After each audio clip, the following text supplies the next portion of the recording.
So far, her great accomplishment has been to, well, and also she has, well, one thing she did was, well, she goes on national TV. She says things are getting better at the border without evidence that anything's getting better at the border. So there's new polling. And what does it show? It shows that Joe Biden has not won any additional support since the election. Now, you could say, well, Joe Biden had a good level of support in the election, right? I mean, he won 7 million more votes than his opponent. He won about 52% of the vote. But normally, when presidents enter office, when they first win, especially after a very, very polarizing era, they enter with these very high approval ratings. And if they get a lot done over the first 100 days, those approval ratings tend to rise. And this happened with Barack Obama. He entered office. He won. He won something like 53 to 45. And then his approval ratings shot up into the 70s at the very beginning of his presidency. And then pretty quickly, they started to come down as people realized that what they were promised, namely a unifying figure who was post-political and also post-racial, was lying to them during the campaign. And you saw Barack Obama's numbers start to take a nosedive. So he ended up in the low 50s for most of his presidency. And that, again, was largely attributable to the fact that he was a very popular person, even though his policies weren't particularly popular, as evidenced by the fact that he lost Congress 2 years in. Well, Joe Biden is not nearly as personally popular as Barack Obama was. He's not charming. He's not charismatic. He's an old fuddy-duddy who can barely string together a sentence and has been in Washington since well before I was born. He also happens to have some corruption problems, and he's, again, unable to coherently speak. I'd say he doesn't have any of the personal qualities that made Barack Obama very popular, particularly with independents. But he does have the same thing that Obama did, which is the promise on which he gained office has now been discarded. The promise was return to normalcy, we're going back to normal. And then he came in and he's like, what if I spend $10 trillion? $10 trillion. What if I just do that? And talk about raising the capital gains tax radically. And talk about raising income tax rates. And talk about regulating everything under the sun via climate change rules. What if I do all that? And the American people are like, you know what? I don't like this. I don't like this. Republicans heading into 2022 have to be very optimistic about their chances. Because here's the thing. It ain't going to get better for Joe Biden from here.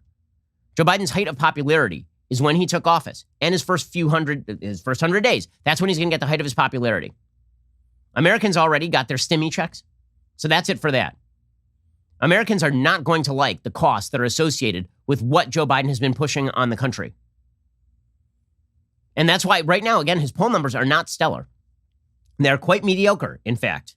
And the media are trying to cover up for that fact that they're quite mediocre by saying that he has mostly positive marks. But the question is not whether he has mostly positive marks. The question is, where is he relative to other presidents not named Donald Trump at this time?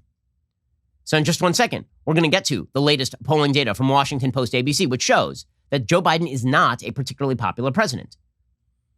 And this is going to have some pretty significant downstream effects for Democrats who are running for Congress, running for Senate in 2022, particularly in purple states like Georgia.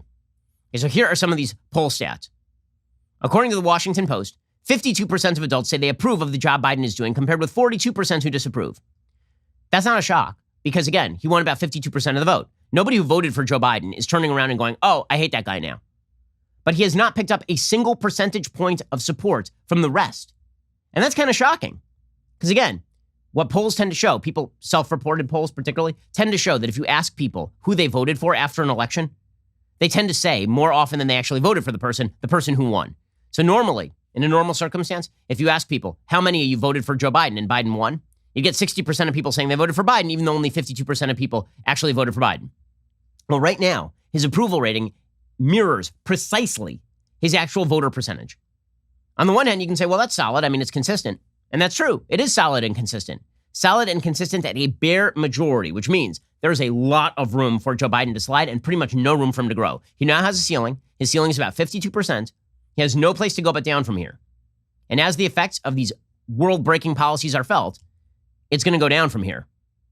At this point in his presidency 4 years ago, Trump's rating was 42%, disapproval at 53%, which again was not a particular shock because he only won 46% of the vote in 2016.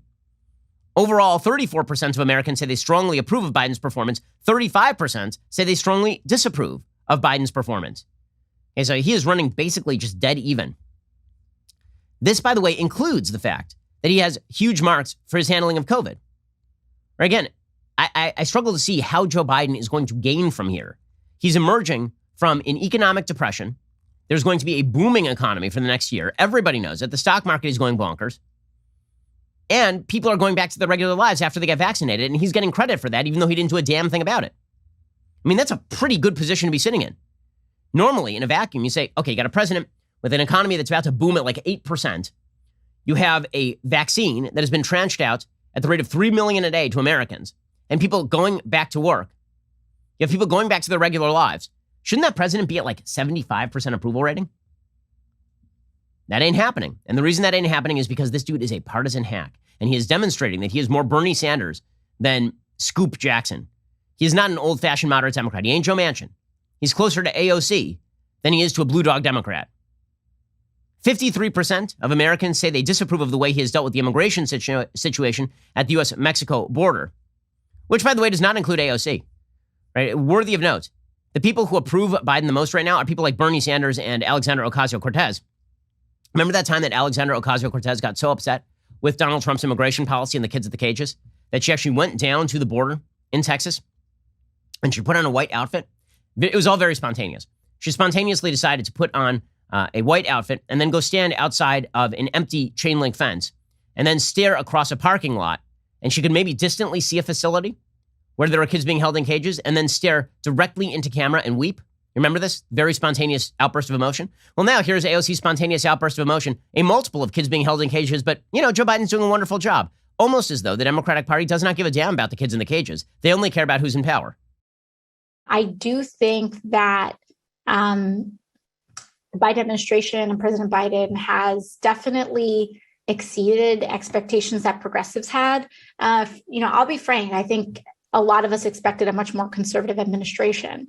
And I think that his, not only what has ultimately come out, but the active invitation and willingness and collaboration with progressives in his first 100 days, or almost 100 days, has been very impressive. So I take it no weepy photo ops at the border then? None of that. Interesting. By the way, Kamala Harris, who is actually put in charge of the border situation, so far her great accomplishment has been to, and also she has, one thing she did was, she goes on national TV, she says things are getting better at the border without evidence that anything's getting better at the border. In addition to meeting again with the president of Guatemala, I will be meeting the following day with the community-based organizations in Guatemala. They call them basically civil society, to figure out how we can better assist what they're doing on the ground in a way, again, that they can give the resources to people who naturally want to stay at home and give them some sense of hope that help is on the way.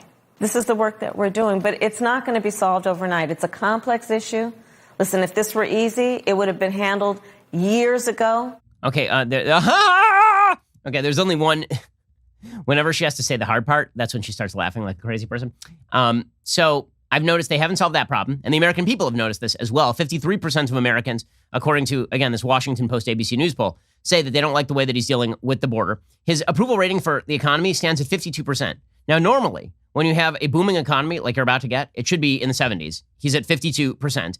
And by the way, if you look at it by the Democrat, Independent, Republican breakdown, what you notice is that he's underwater with independents. He's at 47% with independents. He's at 90% with Democrats, which is why overall he's at 52%. But he's at 47% with independents. He is at 47% on the economy. He's at 32% on immigration. Although his first sizable initiatives enjoy majority support, the poll also finds that by 2-1, Americans say that Biden should be willing to make major changes to his proposals to win Republican support. In other words, the American people keep saying, we elected you to be a moderate, and you are not being a moderate. Also, 53% of Americans say they are either very or somewhat concerned that Biden will do too much to increase the size and role of government. You think? You think he's going to spend $10 trillion? That's his proposed spending this year. Okay, this is, again, these are not great numbers for Joe Biden. These are not stellar numbers for Joe Biden. In fact, these are the worst numbers except for Donald Trump of any modern American president at this point in time. It literally buried down in this Washington Post article is the admission that Biden wins positive ratings ahead of his 100th day, better than Trump, worse than every other president since Eisenhower. At this point in time, Obama was at 69%, GW was at 63%, Bill Clinton was at 59%, HW was at 71%, Reagan was at 73%, Carter was at 63%. The only person who has a lower rating, and it's not net, right? Only just in absolute terms, was Gerald Ford, but even he had a plus 16 rating. Biden's at plus 10. But normally, presidents are at like plus 40, plus 30, plus 20, plus 50. If you go all the way back to like Eisenhower, Kennedy, and Johnson, plus 70. Okay, so this is not a popular president by any stretch of the imagination. I know that the media want to cram down on you the idea that what Joe Biden is doing is very popular, but that's because they are they're trying to pretend there is no disconnect between what Joe Biden wants to do and what he was elected to do. And that disconnect is growing broader and broader every single day. And this is giving Republicans a real opening. And if Republicans cannot ram this home by 2022, that will be a failure on their part, a massive failure on their part. You can see that Democrats are already starting to realize what a disaster some of this radicalism is. Did you know that every single like creates one additional leftist tier? That is just science.